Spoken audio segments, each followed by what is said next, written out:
Dimension वगैरह रहता है, तो उस टाइप के बंदे हमको चाहिए कि विजुअल इंस्पेक्शन कर सके और सिस्टम में जो एंट्री करना रहता है उसको इंस्पेक्शन करके डायमेंशन वगैरह लेके उसको सिस्टम में अपडेट करना है। तो बेसिकली सबको पता होना चाहिए कि हमारा बेसिक रिक्वायरमेंट क्या है सिस्टम में अपडेट करने के लिए, जैसे कॉपी पेस्ट हो गया कुछ, ठीक है। तो मतलब वो बेसिक चीज है। थोड़ा बहुत कंप्यूटर कॉपी पेस्ट कॉपी करना, कुछ एडिट करना, वैसा वहाँ पे कोई रॉकेट साइंस जैसा नहीं है कि आपको अच्छा खासा आपको एक्सेल आना चाहिए कि कुछ बड़ा आपको सॉफ्टवेयर के बारे में नॉलेज होना चाहिए, ऐसा कुछ नहीं है। बेसिक आपको नॉलेज होना चाहिए। बाकी कुछ ट्रांसपोर्टेशन का देखा जाए तो हमारी कंपनी आपके रूम से कंपनी तक, कंपनी से रूम तक ट्रांसपोर्टेशन दे दी है और अपना जो अकोमोडेशन है रूम प्रोवाइड करती है, gas bill light bill company will pay. So food only आपके स्कोप में रहेगा, ठीक है। आपकी साइड से कोई क्वेश्चन है तो बता सकते हैं, बाकी आप इंटरव्यू के दौरान भी बात कर सकते हैं, कोई इशू नहीं। अभी आपको कुछ क्वेश्चन आ रहा है तो बता दीजिए। कितने घंटे का ड्यूटी, ये सब चीज जो भी आपके दिल में क्वेश्चन है पूछ लीजिए। बॉन्ड है कि नहीं है, सैलरी कब होगा, बहुत सारे क्वेश्चन होते हैं जॉब ज्वाइन में। तो जो भी है हाथ ऊपर करके बोलिए, मैं पूरा इंफॉर्मेशन। ओके, मैं इंफॉर्मेशन दिया आपको पता है ऐसा नहीं, सर बोल रहे हैं और वो इंफॉर्मेशन वही करेक्ट इंफॉर्मेशन रहता है। समझ में आया? तो जो भी डाउट है प्लीज। अपना तीनों शिफ्ट में काम मैं बता देता हूँ, ए बी और सी तीनों शिफ्ट 8 घंटे का ड्यूटी रहता है। सुबह में 7 बजे से 3 बजे, 3 बजे से 11 और 11 बजे से सुबह में 7 बजे तक। और आपका 16 दिन का ट्रेनिंग रहेगा। फर्स्ट ऑफ ऑल कैसे आपको इंस्पेक्शन करना है, क्या क्या डिफेक्ट आ सकता है, वो सारी चीज आपको बताई जाएगी। Then after all you will go for the job. And आपको जो भी ट्रेनिंग रहेगा वो फील्ड में रहेगा और अपना जो काम है टोटली फील्ड वर्क है, ऐसा कोई ऑफिशियल काम नहीं है। फील्ड में टोटली काम करना है 8 घंटा, है ना। और वो भी है कि आपने कुछ बोला जाए ना तो कि बेसिक नॉलेज डिफेक्ट के बारे में अगर नहीं है तो भी चलेगा, कोई प्रॉब्लम नहीं है, वो भी हम बता देंगे यहाँ से। आपको एनडीटी किया है तो पता ही है कि कौन कौन सा डिफेक्ट आता है ना। और दूसरा कि जैसे बताएं 8 घंटे का ड्यूटी है, 8 घंटे की ड्यूटी में आपका 1 घंटे का लंच भी रहता है उसमें। जनरली सब लोग 8 घंटे के हिसाब से वो 1 घंटा लंच लेता है। और कोई क्वेश्चन है तो बताइए, बेसिक तो सब बता ही दिया है। और कोई doubt please. Sir offer letter offer letter का देखा जाए ना तो हमारी कंपनी में ऑफर लेटर का रिक्वायरमेंट नहीं रहता है। ऑन द स्पॉट आप इंटरव्यू में आए, पास हो गए, आपका ज्वाइनिंग हो जाएगा, ठीक है। फिर भी आपको कहीं दिखाना है कि चाहिए आपको ऑफर लेटर तो वी विल प्रोवाइड, इशू नहीं है। प्लीज सर हमारी जॉब रिस्पॉन्सिबिलिटी क्या रहेगी?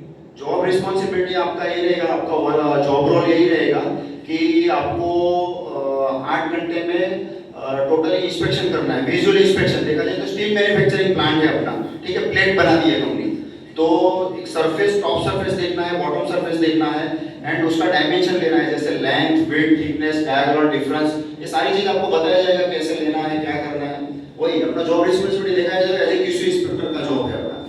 लेमिनेशन चेक करना है, कोई डेंट है कि नहीं है वो चेक करना है। जो कंपनी है, जो कॉन्ट्रैक्ट कंपनी है, उसको उसने जो मैन्युफैक्चरिंग किया उसको बोलना है भैया यहाँ प्रॉब्लम है, जरूरत पड़ी तो डीपीटी, एमपीटी, यूटी, यूटी का वगैरह, आरटी नहीं लेकिन डीपीटी, एमपीटी, यूटी, वीटी, ये सब चीज का लोग करेंगे, आएंगे और आपको उसका विटनेस भी करना है। समझ लो, कोई एनडीटी इंस्पेक्टर आया और वो डीपीटी कर रहा है या यूटी कर रहा है तो आपको खड़े होके शायद विटनेस भी करना है। ऐसा मतलब ओवरऑल क्यूसी रिस्पांसिबिलिटी। किसका रिस्पांसिबिलिटी? क्यूसी। ओके, अभी टीपीआई आया तो वो टीपीआई को भी हैंडल करना है कि सर अब देखिए ये हमारा प्लेट बन गया। समझ लो, टीपीआई आया तो आपको पहले प्लेट को इंस्पेक्शन कर लेना है, कोई डाउट है, प्रॉब्लम है, वो सॉल्व करवा लेना है। सब ओके होने के बाद ही टीपीआई सर को बुलाना है उसके ऑफिस में जाकर, सर आइए प्लेट रेडी है, आपका विटनेस है, आप चेक कर लीजिए। फिर आपको वो टीपीआई को विटनेस भी करवाना है। समझ में आया? ये सब चीज का काम नहीं आता है तो सिखाया जाएगा। Hello hello, vernier callipers, micrometer, measure tap, वो सब चीज के बारे में इंफॉर्मेशन दिया जाएगा। थिकनेस, यूटीजी भी चेक करना है। समझ में आया?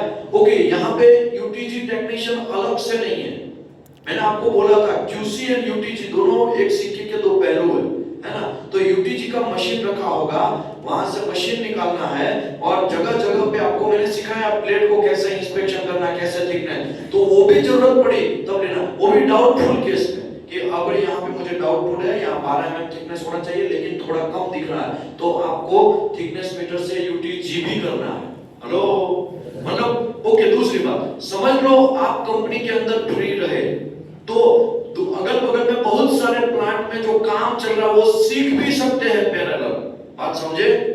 तो क्यूसी खाली क्यूसी नहीं है कि बस आके बैठ गया, देख लिया, विटनेस कर लिया, ओके हो गया, जाओ साइन कर दिया, ऐसा नहीं। रिस्पॉन्सिबिलिटी ज्यादा रहेगा। इसके लिए ही स्पेशल डिप्लोमा एंड डिग्री लोगों को लिया जाता है। समझ में आया? हेलो, क्योंकि वो लोग प्रेशर झेल सकते हैं। हाँ प्लीज। सर स्टील मेटल्स की थिकनेस चेक करनी है वर्नियर कैलिपर से। कैलिपर से थिकनेस थिकनेस के लिए अपने के पास थिकनेस डिमीटर है, वो अपने को थिकनेस उससे लेना वो है। UTG माइक्रोमीटर और वर्नियर कैलिपर्स भी रहता है, उससे भी चेक। मैंने यहाँ पे सिखाया ना यूटीजी, माइक्रोमीटर, डी इसको थिकनेस यूटीजी, यूटीएम भी बोलते हैं, डी भी, मशीन को डी बोलते हैं। समझ में आया? तो वैसा मीटर कंपनी के पास है, आपको उससे चेक करना। सर ये लोग पूछे ना, मुझे डाउट है, ये जो आप बोले कि 15 दिन का ट्रेनिंग है, उसमें वो जो ट्रेनिंग होगा उसमें आपको कुछ सैलरी वगैरह? सैलरी आपका कंटिन्यू रहेगा, सैलरी आपका कंटिन्यू रहेगा। फर्स्ट डे से ही आपका सैलरी चालू हो जाएगा। जैसे ही आप कंपनी में पैर रखे उस दिन से आपका सैलरी स्टार्ट। वेरी, बहुत अच्छी बात है।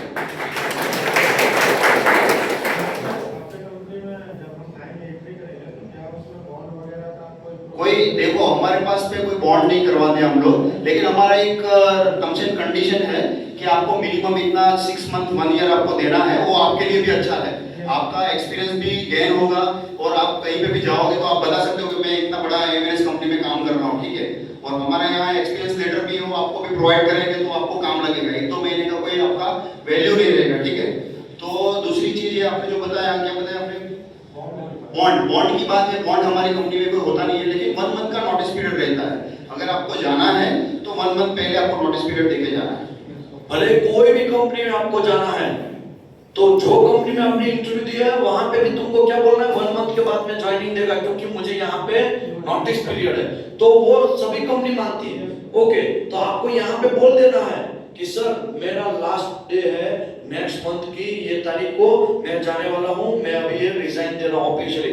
वर्बली बोल के दोगे तो भी जनरली लोग कागज में देते हैं, लेकिन वर्बली बोल दोगे, अगर आप वहां पे रिजाइन के फॉर्मेट बहुत सारे पड़े रहेंगे, नहीं है तो बोलने का मैं आपको दे देगा। एक फॉर्मेट रहता है, वो फॉर्मेट में जस्ट आपका नाम डाल दो, डेट चेंज कर दो, साइन स्टैम्प कर दो, हो गया। अब दे दो उसका कॉपी करके। तो रिजाइन आपको 1 मंथ पहले देना है। बीच में से भाग जाओगे तो फिर भले ही सर बोले या ना बोले, सैलरी नहीं मिलेगा। क्या नहीं मिलेगा? दूसरी चीज मैं बोलना चाहूंगा, अगर आपका देखा जाए ना, तो अगर आप कोई कंपनी में जा रहे हो, इंटरव्यू दे रहे हो, तो वहां पे आप बोलोगे कि सर मेरा 1 मंथ का नोटिस पीरियड है, मेरे को यहाँ पे भर के जाना है, तो प्लस पॉइंट रहेगा आपके लिए। क्योंकि वो बंदा आपको ऐसा जज करेगा कि ये बंदा सही है और हमारे पास में भी ऐसा ही काम करके जाएगा करके। आप दूसरे बंदे को बोलोगे, समझ गए कि नहीं समझे? अगर मेरी कंपनी में काम कर रहे हो, 2 महीना काम करके आप छोड़ दिए, सेकंड कंपनी में जा रहे हो, तो सेकंड कंपनी वाला यही सोचेगा कि ये 10 दिन में मेरे को ज्वाइन करने का बोल रहा है, वो प्रीवियस जो कंपनी है उसको नहीं दे रहा है नोटिस पीरियड, तो क्या गारंटी है मेरे को भी नोटिस पीरियड देगा? ये आपका प्लस पॉइंट रहता है। ये प्लस पॉइंट रहता है। रिजाइन पीरियड 1 मंथ देने का ये प्लस पॉइंट है। आपका प्रोफाइल उससे अच्छा बनता है और कुछ नहीं। पेमेंट कब तक करती है कंपनी? पेमेंट आपका एवरी 7th को हो जाता है, एवरी 7th।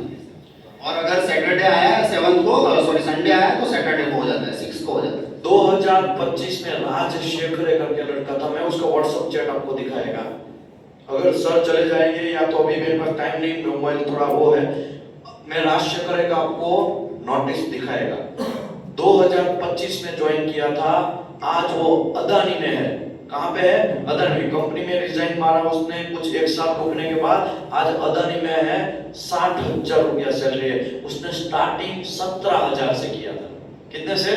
17,000। मैं आपको दिखाएगा, मैं आपको नोटिस पीरियड वगैरह सब चीज मेरे पास है, वो व्हाट्सएप पे मैं आपको दिखाएगा, तब तो आपको विश्वास रहेगा ना। ओके, 6 महीना 1 साल क्यों? क्योंकि आपको एक एक्सपीरियंस गेन होगा। क्या होगा? एक्सपीरियंस गेन होगा। मैं एक एग्जांपल देना चाहेगा।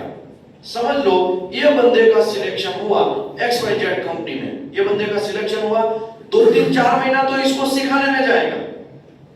तो जब तक सीखेगा तब तक कंपनी क्या सोचेगा, ये नया बंदा है, इसको टीपीआई हैंडल करने का नहीं दिया जाए, अभी नया है। अभी जैसे ही पुराना होता जाएगा, 5-6-7 महीना होगा, तब जाके इसके ऊपर रिस्पॉन्सिबिलिटी डालेंगे। हाँ भाई, वो अभी 6 महीना हो गया है, 4 महीना हो गया है, ये बंदा पुराना है थोड़ा बहुत, ये टीपीआई को हैंडल कर लेगा। और आपका एक्सपीरियंस एक्चुअल गेन कब होता है? जब टीपीआई आप हैंडल करो। समझ में आया? और आपने पहली बार टीपीआई को हैंडल किया और धीरे धीरे ऐसे एक्सपीरियंस बढ़ता है। अभी आप 4 महीने के अंदर छोड़ के निकल गए, फॉर एग्जांपल आपको टीपीआई हैंडल करने को मिला नहीं मिला, मतलब आपको एक्सपीरियंस गेन नहीं होगा। बड़े बड़े लोगों से आपका मीटिंग जो होगा वो भी तुमको उसको बैठने को नहीं मिला, क्योंकि तुमको क्या समझा जाएगा, प्रेशर है, वो क्या करेगा, छोड़ दो इसको, बाकी सब लोगों को उसको काम करने दो, सीखने दो। ऐसा जितना एक्सपीरियंस गेन होगा उतना आपका रिस्पॉन्सिबिलिटी बढ़ेगा, जितना रिस्पॉन्सिबिलिटी बढ़ेगा उतना आपका मैच्योरिटी बढ़ेगा, जितना मैच्योरिटी बढ़ेगा उतना आप डिसीजन मेकर बनेंगे। समझ में आया? हेलो, और कोई डाउट? सेफ्टी शूज फर्स्ट आपको लेना रहेगा, सेकंड टाइम आपको कंपनी प्रोवाइड करेगी। सेकंड टाइम बोलेगा तो समझ लो आपका सेफ्टी शूज चला, आपने लिया, 6 महीने में टूट गया, कितने महीने में? तो वही सेफ्टी शूज कंपनी को रिटर्न देना है, और वो जो नया सेफ्टी शूज आपको फ्री में देगी। रिटर्न देने की भी आवश्यकता नहीं है, खाली जस्ट बता दो, हमारा जो सुपरवाइजर रहता है उसको बता दो कि मेरा फट गया है, वो प्रोवाइड कर देगा नेक्स्ट टाइम। लेकिन पहला खर्चा आप ही का रहेगा। सेफ्टी शूज का खर्चा आपका रहेगा। Helmet, goggles, other boiler shoot, अगर जैकेट वगैरह सब कंपनी देगा। सेफ्टी शूज एंड खाना, ये 2 कंपनियां रखती नहीं है। इसका रीजन क्या है? क्योंकि सेफ्टी शूज है ना, कैसे चलाओगे उसके ऊपर डिपेंड है। जल्दी फाड़ दोगे, 1 महीना लिया, 1 महीने में आप तोड़ दिया, ऐसा होता है कि नहीं होता? तो फिर कंपनी ने दिया, फिर वापस उसने तोड़ दिया 2-3 महीने में। तो इसके लिए जो चीज ऐसी है, क्रिटिकल चीज है, खाना क्रिटिकल चीज है। किसी को अलग अलग चीज खाना, किसी को डेली मच्छी चाहिए, ऐसा होता है कि नहीं होता? किसी को डेली वेज चाहिए। कुछ बोलेंगे अगर कंपनी का कैंटीन है, सर आज तो खाने का ही खराब हुआ सर, वो नमक ज्यादा डाल दिया, अरे कुछ टेस्ट ही नहीं आ रहा। ये सब बहुत सारी कंपनियां होती है, और इसके चलते ये 2 चीज नहीं है, सेफ्टी शूज एंड फूड। हाँ, गैस सिलेंडर बर्तन मिलेगा आपको, आपके हिसाब से प्रिपेयर करना है तो डेफिनेटली आप प्रिपेयर करके खा सकते हैं, या बाहर होटल में खा सकते हैं। समझ में आया?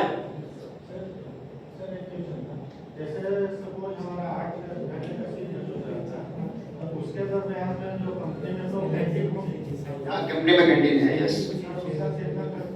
उसका समझ लो कि आपको वहाँ पे कैंटीन में खाना है, तो बेसिकली आपको 55 रुपीज पर डिश का मिलता है, उसमें आप खा सकते हैं आराम से। अनलिमिटेड है? अनलिमिटेड नहीं है, लिमिटेड है, लेकिन आपको मतलब एक आदमी आराम से खा सकते हैं, उसमें उतना मिलता है। Yes yes. कंपनी के अंदर कैंटीन है। समझ लो मॉर्निंग में कितने बजे सर शिफ्ट है? मॉर्निंग का मॉर्निंग शिफ्ट अपना 7 बजे चालू होता है। 7 से 11 और 7 से 3। 7 से 3। 7 बजे आपका शिफ्ट चालू हुआ, 3 बजे आपका शिफ्ट खत्म हुआ, 11 बजे आपका खाना होगा। कितने बजे? 1 घंटा। 12 बजे। हाँ, 12 बजे खाने का लंच है, और 1 घंटे का लंच है। कितने घंटे का? 1 घंटे का। मतलब देखा जाए तो ड्यूटी आवर्स भी 7 घंटा हो गया। कितना हो गया? 7 घंटा। समझ में आया? ओके। हाँ, सैलरी रेट क्या रहेगा? Salary range as per your performance, ठीक है। वो बेसिकली देखा जाए ना, तो हम लोग डिप्लोमा वाले को 17,000 देते हैं और बी वालों को 18,000। अगर आपके पास कोई प्रीवियस एक्सपीरियंस है तो उसके हिसाब से सैलरी मिलेगा अप टू 25,000। ओटीपी आपका चलता है। हमारे पास में क्या है कि मान लो कि आज कोई इंस्पेक्टर नहीं आया है और हमको काम का वहाँ पे लोड है, तो आपको ओटीपी दे सकते हैं। लेकिन वो ओटी कैसा होगा मैं बोल देता हूँ, सी ऑफ के तौर पे होगा। नहीं सर, उसका सी ऑफ नहीं है, हमारा कंटिन्यूस। मान लो कि आपने 8 घंटा काम किया है और 8 घंटा आप ओटी कर रहे हो, तो डबल सैलरी मिलेगा, उस दिन का डबल सैलरी हो जाएगा। कंपनी ने पॉलिसी अच्छा बनाया, डबल सैलरी।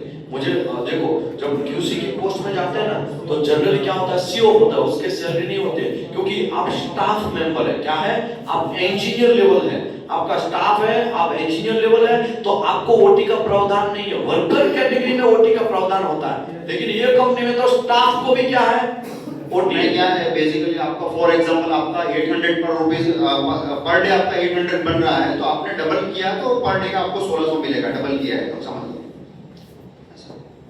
और कोई डाउट? No sir. और कोई डाउट? तो थैंक यू वेरी मच। और कोई डाउट है तो पूछ लीजिए प्लीज। देखो अभी हमने जो बता दिया है ऐसा कि हमारी कंपनी ऐसे प्रोवाइड करती है 26 डेज का आपका जो रहेगा सैलरी मिलता है।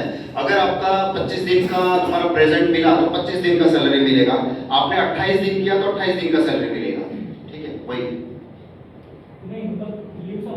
लीव नहीं रहता है। ये देखो, ये कंपनियों में क्या होता है कि आपको सैलरी मिल जाएगा, आप जितना दिन किया, मान लो कि आपका ओवर टाइम हो गया 45 डेज बन रहा है, तो 45 डेज का आपको सैलरी मिल जाएगा। 30 दिन का ड्यूटी किया, 30 दिन मिल लेकिन संडे ऐसा कुछ ऐसा, अब संडे वीक ऑफ जो रहता है, वीकली ऑफ रहता है कि मान लो किसी का संडे हो गया, मंडे हो गया, उसके हिसाब से आपका वीक ऑफ है, वीक ऑफ भी आपको भरना है तो भर सकते हैं, कोई प्रॉब्लम नहीं है। वीक ऑफ रहेगा, समझ लो रविवार को छुट्टी है फॉर एग्जांपल, तो आप नहीं जाना है तो मत जाए, लेकिन अगर आपको जाना है तो शनिवार को इन्फॉर्म कर देना, सर मैं कल आ सकता हूं क्या। वो बोलेंगे यस आ जाओ, तो फिर आपका ओटी में काउंट हो जाएगा। समझ में आया? बाकी नहीं आना है तो कोई बात नहीं, क्योंकि वो तो जनरल वीक ऑफ है।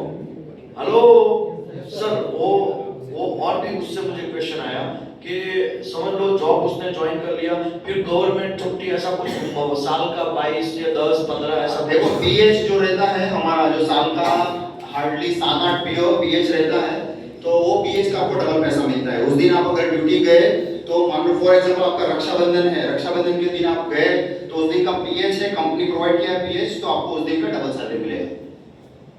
हेलो, समझ में आया? हां प्लीज। सर पीएफ वगैरह कटता है क्या? हाँ, पीएफ कटेगा कंपनी में। पेमेंट से कटता है? हाँ, पेमेंट से कटेगा वो कंपनी जितना काटती है उतना डबल मतलब तो आपका पीएफ जमा होता है, वो आपको सबको पता ही। और वो पीएफ जो है वो आप कभी भी आप ही उठा सकते हैं, कंपनियां और कोई उठा सकती नहीं है। आप आधार कार्ड देंगे, स्टैम्प मारेंगे, आजकल तो नया सिस्टम हो गया ये पीएफ का, जाएंगे आधार कार्ड देंगे, फॉर्म फिलअप करेंगे, तो एक आध वीक के अंदर आपको वो पीएफ रिटर्न में। लेकिन पीएफ क्यों होता है? कुछ इमरजेंसी हुआ तभी उठाइए, कुछ एग्जाम देना है आपको, कुछ ऐसा लग रहा है कि लोन ही लेना पड़ेगा मुझे पढ़ने के लिए, सीसीपीएस करने के लिए, तो लोन मत लीजिए, आप ही का खुद का पीएफ जो जमा हुआ है वो उठा लीजिए। मेरा जब सीसीप हुआ 2015 की मैं बात कर रहा हूं, मैंने जब सीसीप किया 2015 में, तब मैं भी यही किया था। मैंने 5 साल तक कंटिन्यूअस काम किया, उसका पीएफ जो इकट्ठा हुआ उसका पीएफ मैंने उठाया और सीसीप के एग्जाम में मैंने डाला। बात समझे?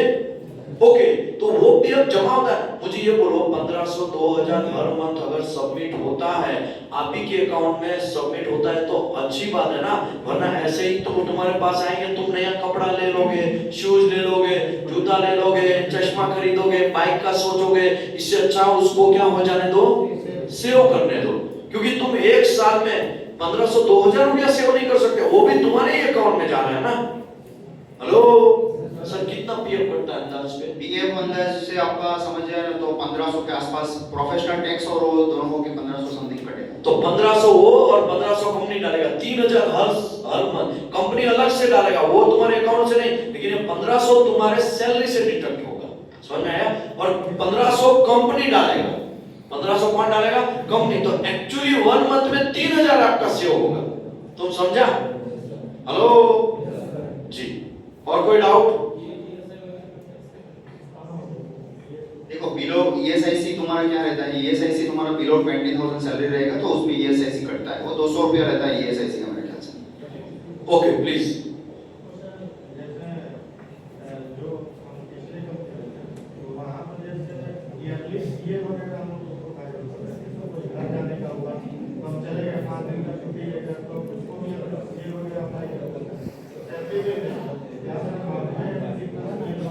देखो मैंने पहले ही बता दिया ये चीज, सीएल वगैरह नहीं रहता है। तुम मान लो कि जितना दिन छुट्टी किया सेम मंथ आपको उतना सैलरी मिल जाएगा, तो मतलब आपको कोई वो जरूरत ही नहीं रहेगा सीएल वेल अप्लाई करने की, है ना। जितना दिन आपने ड्यूटी किया उतना आपको सैलरी वही मंथ मिल जाने वाला है। समझ लो आप ये जुलाई मंथ में, जून मंथ में 20 ही दिन का ड्यूटी किया और 8 दिन घर पे चले गए या 10 दिन घर पे चले गए, 20 ही दिन, तो आपको 20 ही दिन का सैलरी मिलेगा। हेलो, समझ में आया? जितना सैलरी उतना काम। ओके, और कोई डाउट प्लीज? एग्जाम कुछ है तो हाँ, आपको आप प्रूफ दिखा के आप ले सकते हैं, कोई प्रॉब्लम नहीं है। कितने टाइम पहले? देखो, आपको अगर लीव लेना है तो आपको 1 वीक या आपको कुछ प्लानिंग तो रहता है। एग्जाम का तो ऐसे है नहीं कि आज ही हमारा एग्जाम आ गया, आपका एडवांस में प्लानिंग रहता है। तो आप जब 6 शेड्यूल बनता है उसके 1 वीक पहले बता दो, या 3-4 दिन 6 शेड्यूल बनना हमारा 1 तारीख को बन रहा है, तो आप उसका पहले 1-2 दिन पहले बता दो तो भी चलेगा, तो उसके हिसाब से प्लान कर लेगा। ठीक है। सर एकोमोडेशन का लोकेशन क्या रहेगा? लोकेशन आपका इच्छापुर में रहेगा, जो अपना कंपनी से 8 किलोमीटर या 9 किलोमीटर है। हाँ, सर अगर एक तो परफॉर्मेंसेस बहुत अच्छा है 1 साल में या 2 साल में whatever, तो उसके अंदर आप लोग लाइक सर्टिफिकेशंस के लिए मतलब यूनिवर्स कुछ हेल्प करते हैं, not personal like employ certificate like देखो, इन बिटवीन आपको अगर जरूरत रही और आपका कुछ जेन्युइन रिक्वेस्ट है, हमको लगता है कि आपको जरूरत है, तो we will provide. Like companies में होता है ना कि हाँ, मैं समझाता हूँ, उसका पॉइंट मैं समझाता हूँ। जैसे मैं XYZ कंपनी में काम कर रहा हूँ, अभी कंपनी को रिक्वायरमेंट है कि कैनेडियन वेल्डिंग ब्यूरो वाला इंस्पेक्टर चाहिए। कौन सा चाहिए? Canadian welding bureau. और आप कंपनी को रिक्वेस्ट करेंगे कि सर मेरे को है ना वो कैनेडियन वेल्डिंग ब्यूरो का एग्जाम देना है, अब हमें वैसे भी हमें भी रिक्वायरमेंट है, तो कुछ आप सपोर्ट कर सकते हैं। तो ये बिटवीन आपका डिस्कशन, बिटवीन आपका कम्युनिकेशन, बिटवीन आपका परफॉर्मेंस। तो सर बोलेंगे देखिए भाई, हम 1 साल एक मतलब हम आधा पेमेंट हम देंगे, आधा पेमेंट तुम दोगे, तो मैं तुम्हारा ये सर्टिफिकेशन करवा सकता हूँ। वरना कंपनी को जरूरत नहीं है, वो क्या सोचेगी हम तो बाहर से हायर कर लेंगे, तो भाई तुमको नहीं मिलेगा। तो एम्प्लॉयर सर्टिफिकेट का प्रावधान depend on your company requirement. समझ में आया? मुझे लग रहा है बहुत डिस्कशन हो गया है। हेलो, ठीक है, अब कोई डाउट नहीं है, आई थिंक है कि नहीं है? ओके, तो थैंक यू सर। कितने लोग जाना चाहेंगे? परमानेंट जॉब है, लाइफ में कभी कभी आएगा। देखो, आपके मन में क्वेश्चन होगा कि हमारा एक कॉन्ट्रैक्ट बेस है तो कितना महीना कॉन्ट्रैक्ट चलेगा। देखो, I am also working from 2011, ठीक है, मैं भी कितने साल हो गया? 2011 से वो ज्वाइनिंग अभी चल रही है। मेरा कोई गैप नहीं है, मेरा कोई छुट्टी नहीं है इन बिटवीन। मैं कंपनी में सेम फील्ड में 2011 से कंटिन्यू कर रहा हूं, तो आपको कोई डाउट नहीं होना चाहिए कि भाई हमको एक कॉन्ट्रैक्ट फिनिश हो जाएगा तो हमको निकाल दिया जाएगा, कोई वो नहीं। ठीक है, okay, thank you sir, thank you very much. आप यहाँ पे आए Thank you। और बहुत अच्छा लगा सर, आपसे मिलकर बहुत अच्छा लगा। Thank you ma'am.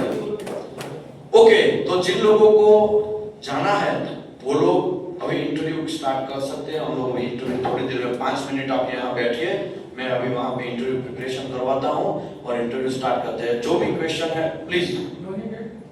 Joining date देखो, अभी हमारा इंटरव्यू सिलेक्शन हो जाता है, नेक्स्ट 2 या 3 डेज का वर्किंग गेट पास प्रोसेस रहता है। गेट पास प्रोसेस जैसे ही फिनिश हो जाता है, आप नेक्स्ट डे से आपका ज्वाइनिंग हो जाएगा। इनकेस किसी को घर जाना है उसके बाद ज्वाइनिंग करना है तो रिक्वेस्ट करेंगे इंटरव्यू में तो हो जाएगा। समझ में? ऐसे भी होते हैं ना, कुछ लोगों को घर पे पासपोर्ट लेने जाना है, XYZ काम रुका हुआ वो जाना है, तो 1, 2, 3, 4 दिन के अंदर, वो 5 दिन के अंदर, 1 आध वीक के अंदर जाके रिटर्न आएगा तो फिर ज्वाइनिंग हो जाएगा। ठीक है, वो डिपेंड ऑन आपका क्लाइंट, या हमारा तो क्लाइंट ही है, हमारा क्लाइंट और आपका दोनों का डिस्कशन के ऊपर है। बात समझे? Hello, okay, thank you sir, thank you very much. Thank you.